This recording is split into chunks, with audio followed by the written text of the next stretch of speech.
What's good? What's good, YouTube? How we doing today? Well, in case you're wondering what this is water. You know what I'm saying? If you're not staying hydrated, I don't know what the hell you're doing. Go ahead and get a cup of water and stay hydrated. Because this is the time of the year to stay I mean, every time of the year is to stay hydrated. But you know what I'm saying? Stay hydrated, whatever. The first video of the day, shouts out to Lynn for recommending the video, the Formula One Iceberg Explained. They're gonna be explaining us the Formula One Iceberg. Pretty sure this is not like a literal iceberg, but it's like the depth of Formula One or something like that. I think I get the video, but we're gonna watch the video anyways. But before we get right into the video, shouts out to because we dropped Drive to Survive on our Patreon page. You know what I'm saying? In case you didn't see that in the community tab. So you can go check that out for a subtle sum. Not too crazy. But you can go check that out, episode 1 on the Patreon page. Link is in the description of every single video. But yeah, just in case you didn't know, you can go check that out. Shouts out to the Patreons that have already checked that out. 7 of them. Shouts out to you. I'm saying thank you, and thank you for supporting the channel. And we'll hop right into the video. Video by perspective. Link in the description for check out the video. Don't forget to like, subscribe to the channel. Let's run the video waste any time. Starting now.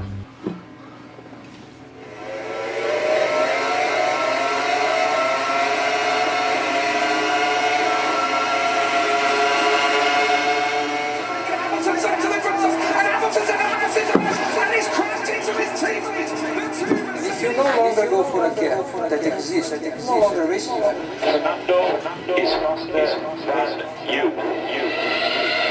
You confirm you understood that message?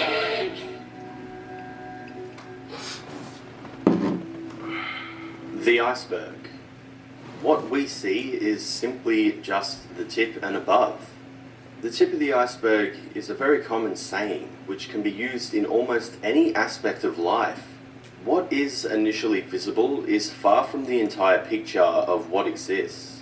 The iceberg theory is widely used, and today we'll be using it for Formula One. Due to the many subjects that exist in this particular iceberg, I'll be choosing 1 or 2 from each tier and we'll go over them. What we commonly see, and other things which have been forgotten or just never really looked into. I initially saw this iceberg via Twitter. I was tagged in it quite a few times. I even had it DM'd to me. Like many other topics and videos that I have made, this is for entertainment purposes only. The goal is to simply create an enjoyable video that maybe gets you thinking and wondering about just things that you normally wouldn't. It's just simply something to have fun with. So with that, let's get into the video. Formula One is an incredible sport with a huge and fast-growing audience. The category is the pinnacle of motorsports. Becoming the Formula One champion is the biggest prize a racing driver could possibly win. Formula One travels all around the world to venues which consist of purpose-built racetracks and street circuits, usually situated near the main area of a state or city. Formula One also has a Netflix series and an incredible history with one of the biggest archival libraries in all sports. Above the tip of the iceberg, we see things that are more commonly known, maybe things that are more recent, things that are talked about a lot, mainstream, if you will. This consists of things that you'd probably see in the mainstream media, things that are widely reported, and things that get talked about a lot because, well, it's just part of the sports discussion, such as the 2021 Belgian Grand Prix, a race that was plagued with extreme rain conditions. 2 laps were completed under the safety car before it was red flagged. The race was set for 44 laps, but as we know, that never happened. The results for this race were taken from lap 1, as per the regulations. Half points were awarded to the top 10 drivers, and many criticised the decision to do so. But the controversy went beyond the drivers. Most importantly, the fans in attendance, who sat in the rain for hours, expecting a Grand Prix that just never happened. Drivers called for fans to be refunded, which doesn't even look promising at this stage, months after the Grand Prix. This is technically the shortest Formula One race ever held. Another commonly discussed One and lap? recent subject was the Mercedes dual-axis steering, also known as DAS. During 2020 pre-season testing, something strange was picked up on the Mercedes onboards. It looked as if the drivers were activating a system by slightly pulling their steering wheel towards them, which caused a change in the angle of toe on the front wheels. Mercedes still keep the use of DAS to themselves, and people still speculate to this day about what it really does. Most believe the biggest benefit lays in the tyres, with DAS assisting in not just tyre wear, but also performance. The system was protested, but it was deemed legal for the 2020 season, but it was set to be banned and made illegal for the 2021 season. This was a little bit strange, considering that it was legal for 2020, but then suddenly unacceptable and illegal for 2021. Was this simply just a fantastic innovation, or was there something more here that we still don't fully understand? And should it have just been banned for 2020 as well? Let's now move down to the second tier of the iceberg. We are now at the tip of the iceberg, and here you will still find subjects and events that are talked about. They're still quite common among F1 fans. You might find some controversies and urban legends, so let's get into it. Here we'll find Crashgate, one of, if not the biggest controversy in Formula One. Renault Crashgate? that they fixed last year's Singapore Grand Prix, but did they get away with it? The team may have got off lightly in the FIA court, but Renault have been hit in the pocket by the immediate withdrawal of title sponsor ING. The financial services company didn't want to be associated with a team that cheats. I'm sure you're well aware of Crashgate, but for those who aren't, in 2008 we were set to witness the first ever night race in Singapore. It was a groundbreaking moment for Formula One, an event that was very exciting. Renault had Fernando Alonso and Nelson Piquet Jr. driving for them in that year. During the race, Nelson Piquet suddenly crashed in an area which forced a safety car. Fernando Alonso had pitted just before the safety car, and because of the regulations at the time, the pit lane was closed until all cars were bunched up behind the safety car. Fernando Alonso gained a huge advantage because of this, and would go on to win the race. Initially, Nelson Piquet Jr. said that it was just a simple mistake. Yeah, we know But this later, one. in 2009, Nelson alleged that he was ordered to crash. Flavio Briatore and Renault denied these allegations and threatened legal action against Nelson Piquet Jr. and his father, Nelson Piquet Sr. This is remembered as one of the most shameful days in Formula One. One of the biggest controversies, and effectively the end of Flavio Briatore in the sport.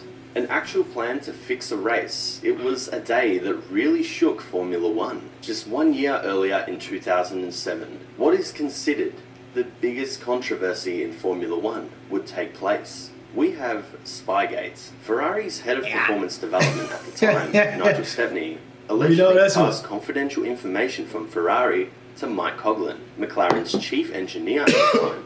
This resulted in the biggest fine in the sport's history, setting McLaren back $100 million. McLaren were also disqualified from the Constructors' Championship. This is a controversy that is still discussed from time to time. It is the most brazen and shocking case of espionage the sport has ever seen. The thought of one team member secretly passing confidential information to one of your biggest rivals is quite shocking, and that's pretty something that is almost uncomprehendable.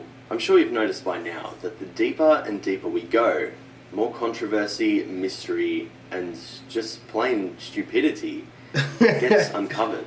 It's time we go to the next tier. Tier number 3. This takes us to the mystery of the Jaguar Diamond. At the 2004 Monaco Grand Prix, the two Jaguars were fitted with a $300,000 diamond on the nose cone. You might be asking why. Well, this was to promote the Ocean's 12 movie. On lap 1 of the race, Christian Klein would crash, which is fairly typical for Monaco. There's not really much surprise there. There was one problem, and that was that the diamond had vanished, gone without a trace. And since that day, the diamond has never been found. Was it simply lost, or could it have been stolen? Many have their theories, and going through this rabbit hole on Reddit is always good fun, with some theorizing that the diamond wasn't lost or stolen, but this was all done on purpose, just to continue the movie's promotion. Michael Schumacher is also on this tier, more specifically for what happened in Monaco in 2006. Michael is my personal hero. Yo. What if the diamond was actually stolen though? Like, what if, like, think about it. What if it was actually stolen though? Like, who has the diamond? Well, let's go now. He is a hero. Let's leave that alone. Around the world, but Michael has not gone without controversy throughout his career. So we are in Monaco. It's qualifying for the 2006 Monaco Grand Prix. Michael Schumacher seems to have parked it at Rascasse. Michael was on provisional pole, but championship rival Fernando Alonso was on a flyer and set to take pole position from Michael. Due to where Michael stopped on the track, this slowed everyone else down and ruined their laps, including Fernando Alonso. Michael defended himself after the session, putting it down as a simple mistake. And then Q3, that incident at Rascasse. Well, I mean, first of all, we had a good strategy. I saw my sector times just basically on the same area, so I mean, it was hop on top, and it was unfortunately just a touch too much and came into, I think it's called Rascasse, the second last corner, locked up the front and then went wide. Yeah, it's. I wasn't sure what was going on after this because positioning of the cars and so on, I was not aware. And in the end, I checked with the guys what's the situation, where did we end up, because obviously I didn't expect to be sitting here right now in this position, and they said P1, so I was glad with all this what happened. But the stewards and various drivers thought otherwise. Michael was sent to the back of the grid for the race. For me, this is an open-shut situation. As much as I love Michael, his actions look very deliberate. That was cat. His hands are very jerky and almost unnatural. Michael also throws his hands up in frustration, but I put that down to Michael trying to sell the situation more. Was this a mistake or a strategic move to stop his rival from taking pole position? Guilty or not guilty? Let me know in the comments.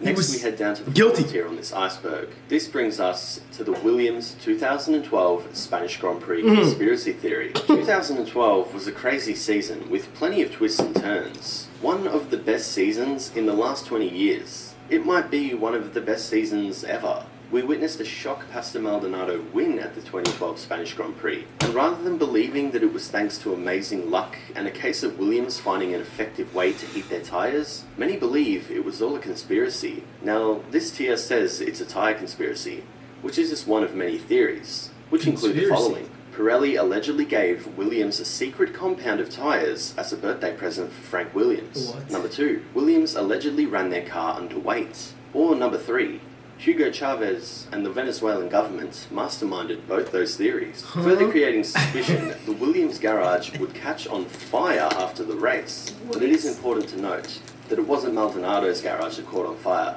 but Bruno Senna's garage. If you'd like more details, I made a full video on this which you can check out, so I'll put that in the cards and in the description. We're now going to move down to the 5th tier. For this next subject, we're going to be staying in 2012. This is a situation involving Ferrari and Felipe Massa. It's not an urban legend or conspiracy. It's something that Ferrari openly admitted, and it's something that makes you slightly tilt your head and kind of just feel your brain hurt. At the 2012 United States Grand Prix, we saw Formula One hit the Circuit of the Americas in Austin, Texas for the very first time. The circuit was brand new, and this is significant for this particular move that Ferrari eventually made. Massa had qualified ahead of teammate Alonso, who was in the middle of a title battle with Sebastian Vettel. Ferrari were concerned about the side of the track that Fernando would be starting the race from. Since the track was so new, starting off the racing line would be slippery, and there was a big chance that Fernando could have lost positions at the race start.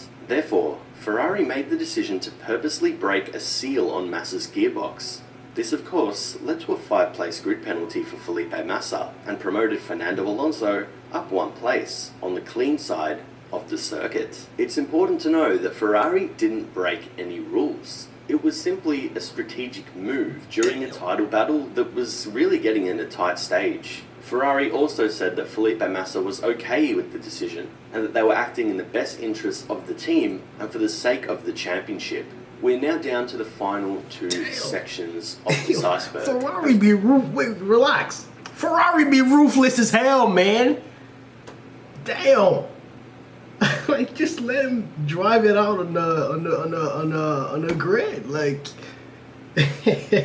I mean, you gotta do what you gotta do, though. Let's go. For our second last subject, this takes us to You're James ruthless as hell. Courtney, 2010 Supercars champion. This was an incident that was almost fatal. James Courtney would test for Jaguar in 2002 at Monza. During the test, Courtney's rear suspension would fail, sending him straight into the barrier at 306 kilometers an hour. The impact was roughly 67 Gs, and Courtney would bounce off the barrier at roughly 70 kilometers an hour. James Courtney was knocked unconscious and woke to Michael Schumacher getting him out of the car and desperately translating to the Italian marshals at the track. James Courtney was worried when he couldn't feel the right side of his body. In fact, he began bleeding from his eyes. The effects of the accident would continue later though. James suffered headaches which were brought on from things such as noise or light. This also cost James Courtney the British F3 title, which he claims would have given him a Formula 1 seat with Jaguar the following year. If that is correct, a suspension failure nearly cost James Courtney his sight, an F1 his seat, life. and maybe even his life. That's it's what I'm quite saying. a horrifying crash.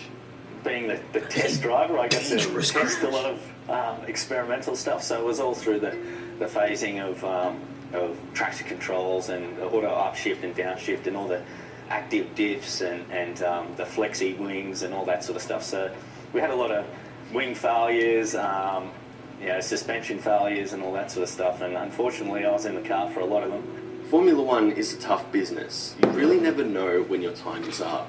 By no fault of your own, your career could be straight down the drain. In fact, sometimes you don't make it at all.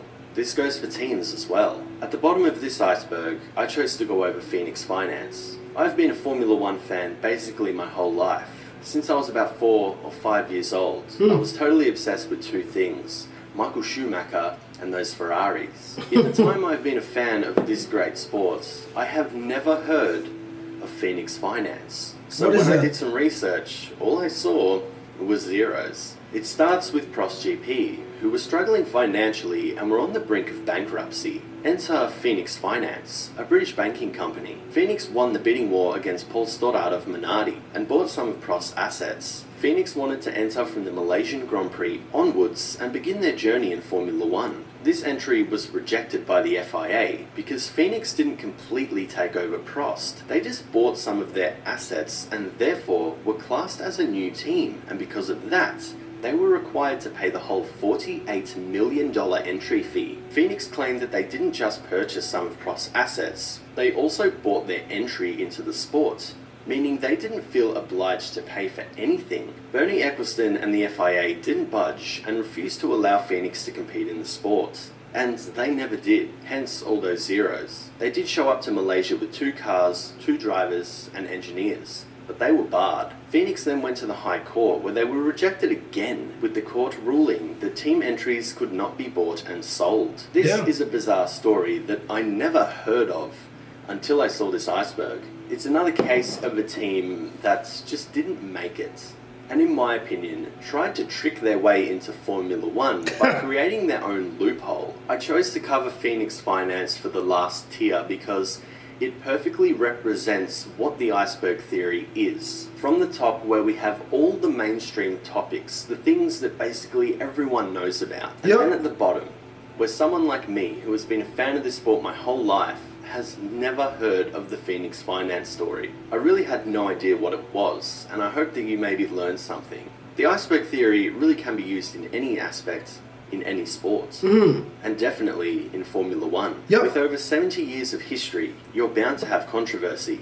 mystery, dilemmas, and even conspiracy. The further you go, the more there is to discover. Sure, some are maybe far-fetched and are simply urban legend, but sometimes things will happen that will change the sport forever. Personalities will come and go, but their actions and legacies will remain for the years to follow. In the iceberg. This is just me covering 1 or 2 subjects from each tier. There are even some that I'd like to add in. So if you'd like to see this become a series, let me know.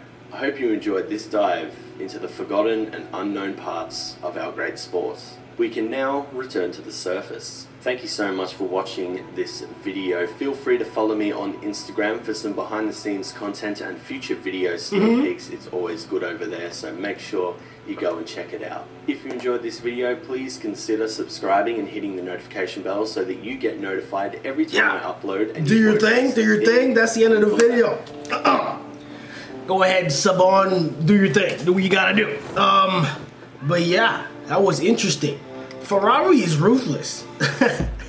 Like every single time Ferrari comes up, it's them being ruthless. And Schumacher coming in there and capping like he didn't mean to do that. That was obviously cap. Like, yeah, you know what I mean? If you don't know what cap is a lie. He was lying there. He meant to do that. You know what I'm saying? And like a couple of these stories I'd never heard of. So it was nice watching this. Shout out to Len for recommending the video. Fire vid. You know what I'm saying? Hopefully you enjoyed the video. Let me know what you think about the video in the comments. And if you enjoyed the video, don't forget to subscribe to the channel. Let me know which one you didn't know. Cause I didn't know a couple of them. I didn't know the last one. I didn't know the one about the dude like ramming the what's that thing called? With like 300 miles per hour, just going into it and then hitting it and almost dying but not dying, and you know what I'm saying? Like blood coming out from his eyes and stuff. I didn't know about the Schumacher one. I didn't know a couple of those. But let me know which one you didn't know and you now know. But other than that, hopefully you enjoyed the video. Let me know what you think about the video in the comments. If you enjoyed the video, don't forget to subscribe to the channel. We'll see you guys in the next video. Peace.